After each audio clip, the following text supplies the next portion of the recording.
Good morning class fourth. आज हम पढ़ेंगे हिंदी इंद्रधनुष चैप्टर 19 दूर के ढोल सुहावने।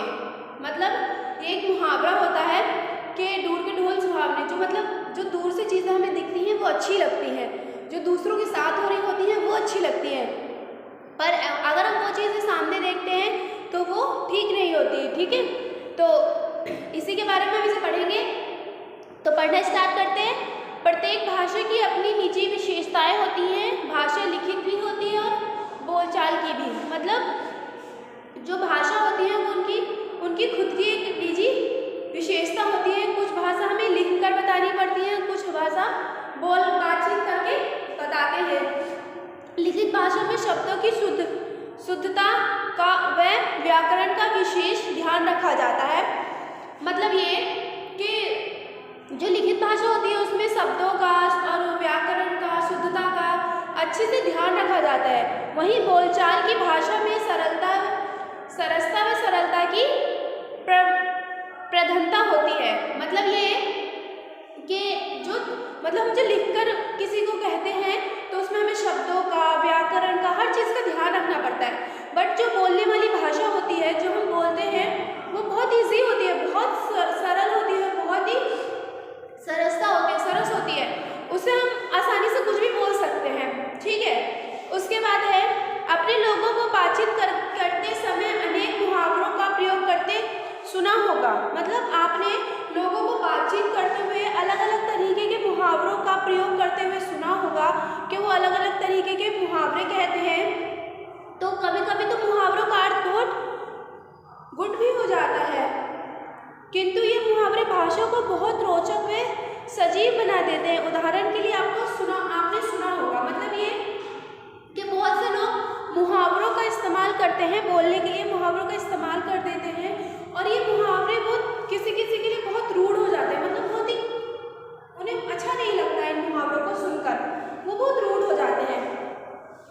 ठीक है, तो अब हम और जो मुहावरे होते हैं वो हमारी बातचीत को, हमारे कहने वहने की, सुनने की चीज़ों को बहुत रोमांचक, बहुत अच्छा, सजीव, रोचक बना देते हैं। तो जैसे कि उदाहरण में आपने मुहावरा सुना होगा। ठीक है, अब पढ़ते हैं दूर के ढोल सुहावरे। मतलब इस मुहावरे का क्या अर्थ होता है? दूर के ढोल मुहावरे अर्थात दूर की वस्तु अधिक अच्छी प्रतीत होती है। देखो, जैसे मैंने अभी कहा कि दूर के ढोल सुहावने, इसका जो इसकी जो मीनिंग होती है वो यही होती है कि जो दूर चीज़ होती है, जो दूसरों की चीज़ होती है, वो अच्छी लगती है, बहुत ही अच्छी प्रतीत होती है, किंतु पास जाने पर वह भद्दी लगने लगती है। जैसे यदि हम कहीं दूर ढोल बज रहा तो मन में, मतलब देखिए, जैसे कि वो दूर से इतनी अच्छी लगती है और उसके पास जाओ तो वो एकदम भद्दी सी लगने लगती है। ठीक है, जैसे कि अब एग्जाम्पल ले लीजिए कि इसमें ही लिखा है कि एग्जाम्पल लीजिए कि कहीं दूर ढोल बज रहा है। ठीक है, और जहाँ दूर ढोल बज रहा होता है तो उससे हमारे मन में उमंग आ जाती है। मतलब उत्साह, बहुत अच्छा, दूर से ढोल की आवाज़ आए ना तो वो संगीत बहुत अच्छा लगता है, उसे सुनने में बहुत अच्छा महसूस होता है। किंतु कि कितना मधुर स्वर है, कि कितना अच्छा, कितना मधुर स्वर है, क्यों ना पास जाकर सुन जाए। किंतु जैसे जैसे उसके समीप जाते हैं ढोल के स्वर कर्कश लगते हैं तथा और पास जाने पर वह असहनीय भी हो जाते हैं। मतलब ये है कि दूर से हम उसे सुनते हैं ना, बहुत अच्छे लगते हैं। उसका ढोल का म्यूजिक इतना अच्छा होता है कि जहाँ ढोल बज रहा हो वहाँ मन करता है कि नाचने लगे यहीं पर। वैसे ही पर हम उसे सुनने के लिए पास जाते हैं। ढोल का ढोल में से जो आवाज़ आती है, मधुर स्वर आता है, उसे सुनने के लिए हम उसके पास जाते हैं, पर फिर वो थोड़ा कानों में लगने लगता है, और हम अगर और पास जाएं तो वो हमसे सहन नहीं होता, हम उससे दूर जाना चाहते हैं।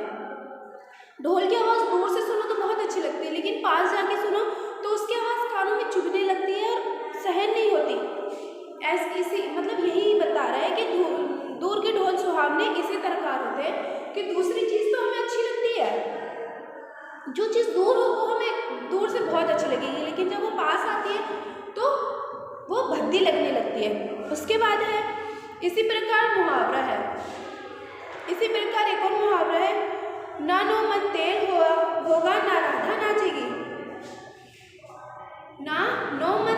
होगा ना राधा नाचेगी। तो इसका मतलब क्या होगा? यदि असंभव शर्त रखना, यदि इसे गहराई से देखें तो इसका मतलब होता है कि जो चीज़ हो नहीं सकती उसको लेकर के, मतलब उस बात को लेकर के कोई शर्त रखना या कोई बात कहना या कोई बात सुनना। जैसे कि इसे गहराई से देखें तो इसके पीछे कई प्रसंग हैं। मतलब अगर हम इस बात को गहराई से देखते हैं, अच्छे से देखते हैं, तो हमें बहुत सारी चीज़, मतलब इसके पीछे के सारे प्रसंग, कई प्रसंग हैं, कई चीज़ें हैं जो हमें पता चलेगी। जैसे किसी के राधा के सामने नृत्य करने का प्रस्ताव रखा होगा, मतलब इसे कि ना नौमन तेल होगा ना राधा नाचेगी। मतलब इसमें ये भी हो सकता है, इस चैप्टर में कह रहा है, जैसे मैंने अभी आपको पढ़ के बताया, किसी ने राधा के सामने नृत्य करने का प्रस्ताव रखा होगा, राधा ने स्पष्ट मना करके स्थान पर वहाँ तभी, मतलब उसने वहाँ मना करके उसी कहा होगा कि पहले आप 9 मन तेल लाओ तब मैं नाचूंगी। मतलब इसका एक ये भी अर्थ हो सकता है कि किसी ने राधा जो थी तो उनके सामने प्रस्ताव रखा होगा, मतलब नाचने का, नृत्य करने का, तो राधा ने वहाँ मना करके बोला होगा कि पहले 9 मन तेल ले गया उसके बाद मैं नाचूंगी। तो ऐसा भी हो सकता है। और ऐसा भी हो सकता है कि नेक्स्ट पढ़ते हैं, उस समय 9 मन तेल लाना सहज नहीं रहा होगा, तब राधा का नृत्य भी नहीं हुआ होगा। मतलब उस टाइम 9 मन तेल लाना वो होगा, बहुत कठिन होगा, बहुत महंगा मिलता होगा, तो ना 9 मन तेल आया होगा और ना राधा नाची होगी। तो इसीलिए कि 9 मन तेल होगा ना 9 मन तेल होगा और ना राधा नाचेगी। ठीक है, इसमें जो है ना, मतलब इस चैप्टर में ना आपको मुहावरे समझाए जा रहे हैं, मुहावरों का अर्थ बताया जा रहा है कि जो नॉर्मली मुहावरे हैं ये कैसे रखे गए होंगे या शायद ऐसा हुआ होगा। ठीक है, आपको एग्जैक्ट टाइमिंग नहीं बता रहे हैं, वो बोल रहे हैं कि शायद ऐसा हुआ होगा। उसके बाद पढ़ते हैं, इसी प्रकार आपने सुना होगा कांटों को खून नहीं, अर्थात बहुत भयभीत होना, मतलब एकदम से डर जाना, बहुत भयभीत हो जाना, चौंक जाना। ठीक है, असाधारण व्यक्ति का शरीर कहीं से भी कटे तो रक्त बहता है, किंतु भय की अधिकता में मानो शरीर में खून नहीं रहता। इसका मतलब ये है कि साधारण लोगों को देखो तो अगर उनका हाथ पैर या कुछ कट जाए तो उसमें से खून बहने लगता है, खून निकलने लगता है। पर अगर कोई भयभीत डरा हुआ हो, बहुत ज़्यादा डरा हुआ, तो मानो जैसे उसके शरीर में खून ही नहीं रहता। उस समय यदि नेक्स्ट पढ़ते हैं, उस समय यदि कहीं से कट जाए तो मानो शरीर में खून की बूंद भी ना हो। मतलब ये कि अगर वो डरे हुए होते हैं बहुत ज़्यादा और हमारा शरीर कहीं से कट जाए तो खून नहीं निकलता, तो मानो जैसे डर के मारे उसके अंदर कोई खून ही ना हो। तो वही है। उसके बाद इतनी बड़ी बात को संक्षेप में और संकेत में बता पाना, मतलब ये कि इतनी बड़ी बात है, कांटों को खून नहीं। इसका मतलब ये भी है कि जो फूल होते हैं, कांटे होते हैं, उनके बारे में बताया गया है। जो कांटे होते हैं कि अगर नॉर्मल इंसान को लो तो अगर मतलब वो उसका हाथ कट जाए उसमें से खून निकलने लगता है, बहुत ज़्यादा बहने लगता है। पर मतलब अगर वो इंसान बहुत ज़्यादा डरा हुआ तो मानो जैसे उसके अंदर खून ही ना हो। ठीक है, उसके बाद है उस समय अगर उसका हाथ भी कट जाए तो उसे ऐसा लगता है कि जैसे उसके शरीर में एक बूंद खून भी नहीं है। उसके बाद है मतलब ये चीज़ जो है ये मुहावरों की विशेषता बताते हैं। मुहावरों को हमारे दिमाग में मुहावरे बैठ जाएं उस चीज़ के बारे में बताते हैं। उसके बाद है थोड़ा चना बाजे घना। ठीक है, इसके बारे में पढ़ते हैं। अर्थ मोहित व्यक्ति बहुत बढ़ चढ़कर बोलता है। मतलब जो मोहित व्यक्ति का मतलब है कि उस व्यक्ति के पास इतना ना हो और वो बहुत बढ़ चढ़ के बोलता हो कि मेरे पास ये है वो है। तो ऐसे ही थोड़ा चना बाजे घना, मतलब थोड़ी चीज़ है और उसे बढ़ चढ़ के दूसरों को बताना। जैसे कि जिस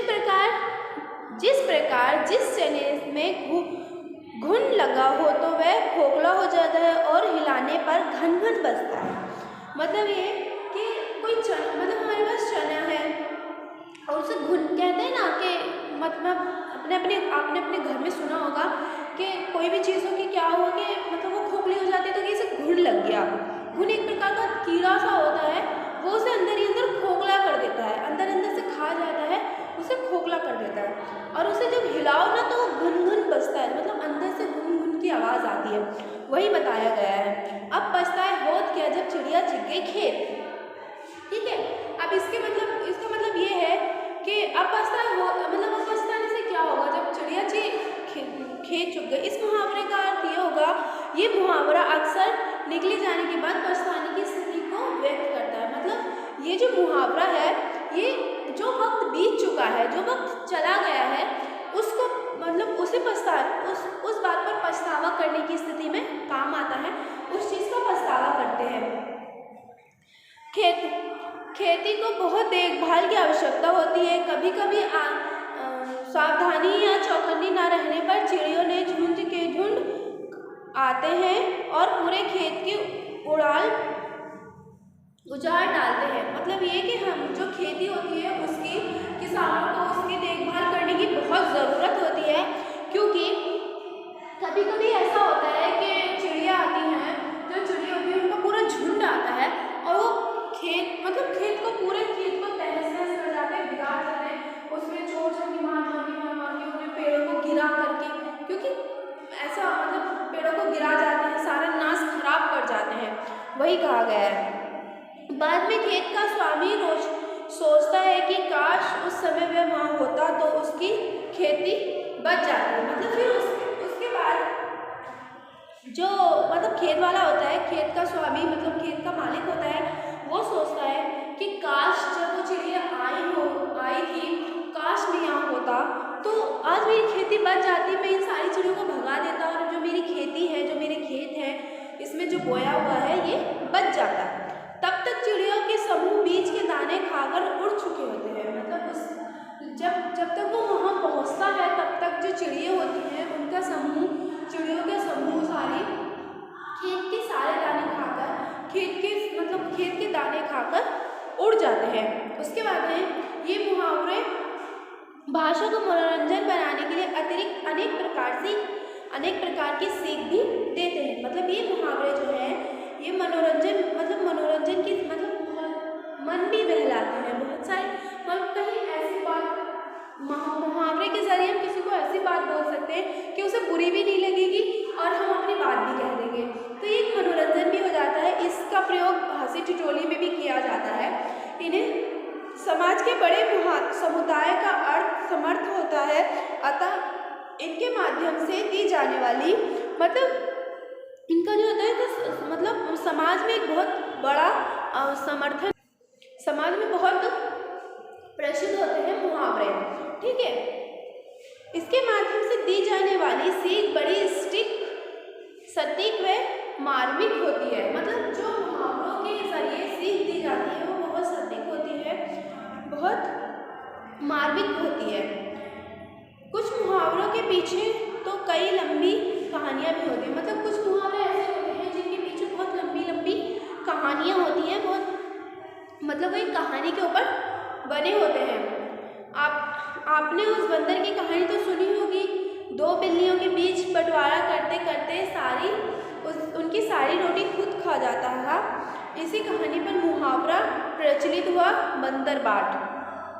हाँ, आपने सुनी होगी वो कहानी कि दो बिल्लियाँ होती हैं, वो रोटी पे लड़ती हैं। ठीक है, तो बंदर आता है उनके बीच में बंटवारा करने के, मैं रोटी का बंटवारा कर देता हूँ, और वो मतलब हर बार थोड़ी ज़्यादा रोटी तोड़ता है और तराजू में तोलता है, तो कहता है कि नहीं इसमें ज़्यादा होगी तो उसमें से तोड़ के खा जाता है, फिर कहता है कि नहीं इसमें ज़्यादा होगी तो उसमें से तोड़ के खा जाता है, लास्ट में वो सारी रोटियाँ खा जाता है। तो मतलब इसी कहानी के ऊपर ये वाला वो मुहावरा बना था कि बंदर बाट, मतलब ये कि बंदर ने बांटा था। उसके बाद है कई युक्तियाँ भी मुहावरों के संबंध में सुनाई जाती हैं। मतलब बहुत सारी युक्तियाँ भी मुहावरों के संबंध में सुनाई जाती है। जब सीधी उंगली से घी ना निकले तो उंगली टेढ़ी कर लेनी चाहिए।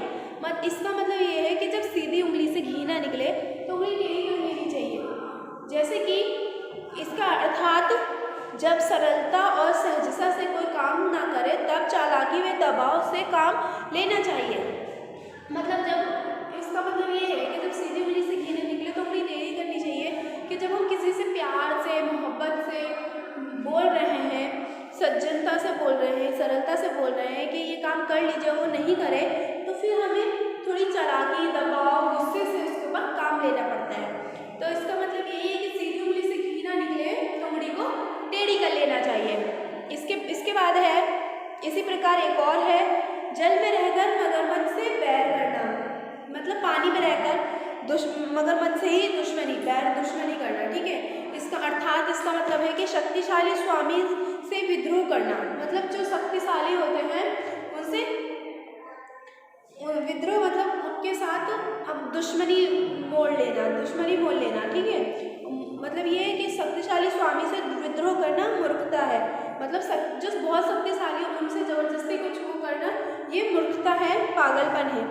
जिस प्रकार नदी में मगरमच्छ सबसे बड़ा शक्तिशाली होता है, यदि जल में रहने वाले जीव उसका विरोध करे तो वह किसी को भी जीवित नहीं छोड़ेगा। मतलब जल में जो है तो मगरमच्छ बहुत बड़ा होता है, और अगर मछलियाँ, छोटी मोटी मछलियाँ उससे विद्रोह करें तो वो सारी मछलियों को खा जाएगा। सारी मछलियाँ भी मिलके उसे नहीं खा सकती, पर वो सारी मछलियों को खा जाएगा वैसे ही। उसके बाद है, यदि उसी प्रकार जिस व्यक्ति के अधीन जीवन यापन करता हो उसी से दुश्मनी करे कदापि सुरक्षित नहीं रह पाता। मतलब कि कोई व्यक्ति है जिसी के ऊपर वो डिपेंड है, ठीक है। मतलब उसका खाना पीना रहना किसी के घर में है और वो उसी से दुश्मनी कर ले, मतलब उसी के खिलाफ हो जाए तो क्या होगा, मतलब ये अच्छा नहीं होगा। फिर वो क्या होगा, उसे वहाँ से, अगर हम कहीं रेंट पर रहते हैं, वो हमें बहुत प्यार से रखती हैं और मतलब हमारा खाना पीना खर्चा रहने का सारा कुछ वो हमें दे रही हैं, और हम उन्हीं से हर रोज़ लड़ाई कर ले तो ये हमारे लिए अच्छा थोड़ी होगा। पता नहीं वहाँ से निकल के हम कहाँ जाए, हमें कैसी जगह मिले। वैसे ही मुहावरे अनगिनत हैं, उन्हें सीखने समझने की कोशिश काफ़ी मनोरंजन और ज्ञानवर्धक है। हिंदी भाषा के विद्यार्थियों को अधिक से अधिक मुहावरे सीखने चाहिए, इससे भाषा पर उनका अधिकार हो सकता है। मतलब जो मुहावरे हैं वो बहुत हैं, अनगिनत हैं। मुहावरे जो हैं वो अनगिनत हैं। मुहावरे हमें बोलने चाहिए, सीखने चाहिए, उन्हें समझने की कोशिश करनी चाहिए कि मुहावरे कैसे होते हैं। वो एक तरह से वो हमारे लिए मनोरंजन का रूप होते हैं मुहावरे, ठीक है। और जो हिंदी के विद्यार्थी होते हैं, जो हिंदी पढ़ते हैं लोग, उन्हें मुहावरे ज़्यादा से ज़्यादा सीखने चाहिए। इससे जो है तो उनको जो भाषा होती है उसमें उनका ज़्यादा अधिकार हो जाता है, ज़्यादा मतलब उसमें उनका ज़्यादा कॉन्सेंट्रेट हो जाता है, वो बहुत अच्छे से उनको आ जाती है। ये हम मतलब इस चैप्टर में हमने मुहावरे पढ़े हैं कुछ, कि मुहावरे कैसे होते हैं और उनका प्रयोग कैसे किया जाता है। और बहुत से ऐसे भी कि शायद ये मुहावरा जो है इसलिए बनाया गया हो, ठीक है। इस बारे में भी हमने पढ़ा। आई होप आपको ये चैप्टर समझ में आया हो। इसके एक्सरसाइज मैं आपको व्हाट्सएप ग्रुप में शेयर कर दूंगी। Thank you, have a nice day.